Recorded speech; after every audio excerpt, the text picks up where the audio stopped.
Hey, ladies and gentlemen, I am super excited about this chapter. We have so many cool things that we're covering in this chapter. And I didn't even realize when I wrote it that we're basically hitting all of the critical steps that you need and all the critical concepts you need to understand to move into a real professional non destructive workflow. These are all of the keys to the castle when it comes to really smart workflows and understanding how to work non destructively, smart, and quick. So we're going to actually create an event flyer. This is going to be like a flyer that you would create for a gig, a real life gig. We have real photos of a real band. And thanks so much to Gasoline Heart, those guys, for letting us use these images. They're really cool guys and a great band, so check them out online. But let's talk about some of the concepts that we're going to learn. The first thing that we're going to do is talk about how real world work happens. So, like I said already, this is a real band, Gasoline Heart. We're working with images. They're real photos, raw photos directly from a camera, and we're going to talk about how to bring those in and work with true professional photographs. And it's also a real workflow. One of the things that I want to kind of bring out about that is that there are some videos in this chapter that I'm planning on letting them be a little bit long. I'm actually going back to re-record them because they're like 8 and 10 minutes long. But the concepts that we're actually covering about Photoshop only take a minute or two to cover. And so what I'm going to do is I'm going to re-record them just to sort of summarize the concepts at the beginning, but then roll through, and I'm intentionally letting you listen in on the design process, how I make decisions, especially when I'm working with fonts. In this particular chapter, we go really far with typography, and I want to talk to you about the way to make decisions. It's really easy to just click it and say, hey, use this and put it up on screen and have you follow along. And that's going to help you get done with this project a little bit faster, but it won't help you at all with your next project. Because how do you make a good font choice? How do you make wise design decisions? What are the things that a designer looks at when they're trying to design? We're going to bring all of that out in these videos. So I really hope the first time through, you'll watch them the whole way and just listen in on the process. And it's not very clean. It's not very linear. And maybe when you hear it, you'll go, oh, so when I'm working and I'm confused and I feel like I'm just rambling around, maybe I'm actually designing. Maybe I'm doing it right. Because sometimes you feel like you're just doing it wrong because the answers don't come quick.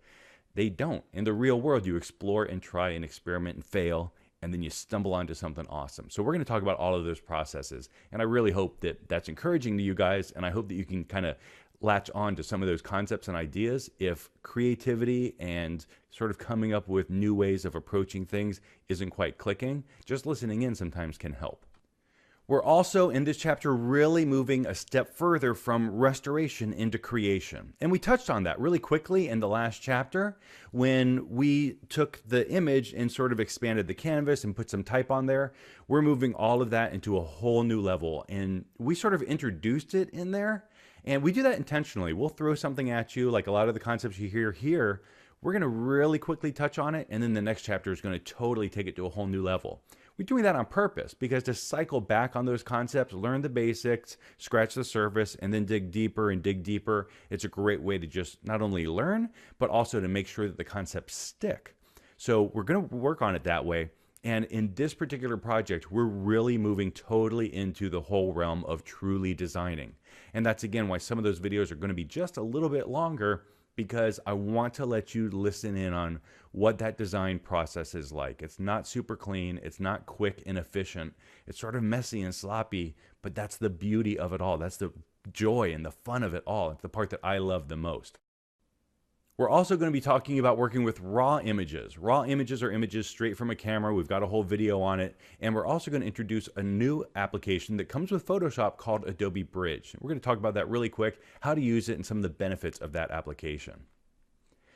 And lastly, I just want to cover some of the awesome ideas that we're talking about in this chapter, all of these critical concepts that make you the smarter designer. These 4 ideas really take you from sort of newbie into pro sort of level. It really is the way that in the real world you want to work smarter and more efficiently. The first thing we're going to do is talk about smart objects. What are they and how do they help us in a professional workflow? A lot of these are non-destructive. So when we make changes here, even when we close the file and reopen it the next day, we can undo those changes. And that's the beauty of a lot of the concepts that we're covering in this chapter. It's all the best way to work.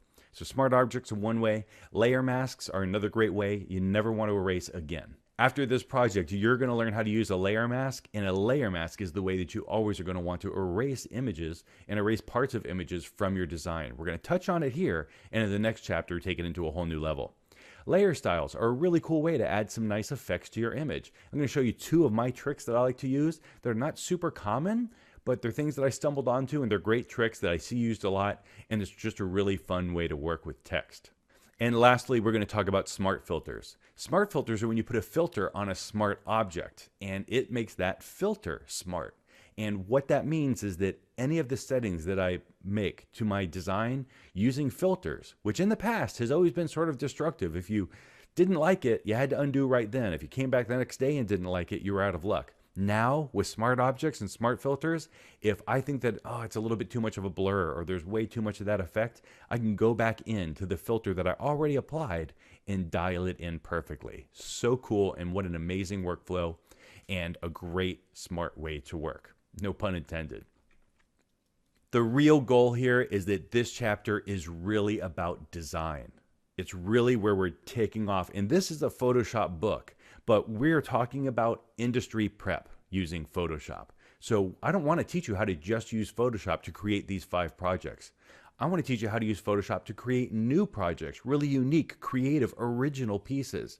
And a lot of the little sort of rambling as I'm kind of working through the design process myself and letting you listen in on that, that is what it's really like when you're working in the real world on real designs. So Photoshop is a tool, but design is a craft. It's really this beautiful kind of existence where you start to learn how to just create feeling with images. And it's just so fun to be a part of. I hope that you dig into it, this chapter. It's just a cool way to think, and you start to see the world in a much different, much more beautiful and exciting way. So this chapter honestly covers all of the critical basics. We really are moving into the professional workflow, the professional way of thinking, and a lot of the concepts that we cover in here are critical for finishing the project coming up effectively and efficiently. So make sure that you truly understand the ideas and the ways that these things work, especially those non-destructive workflows, because that is really what sets this chapter apart. Totally critical, and this is the foundation that we're going to build on for the next 2 chapters. So dig in and have fun. It's a great project. It's a really cool image that you end up with at the end, and I hope you have a lot of fun with it.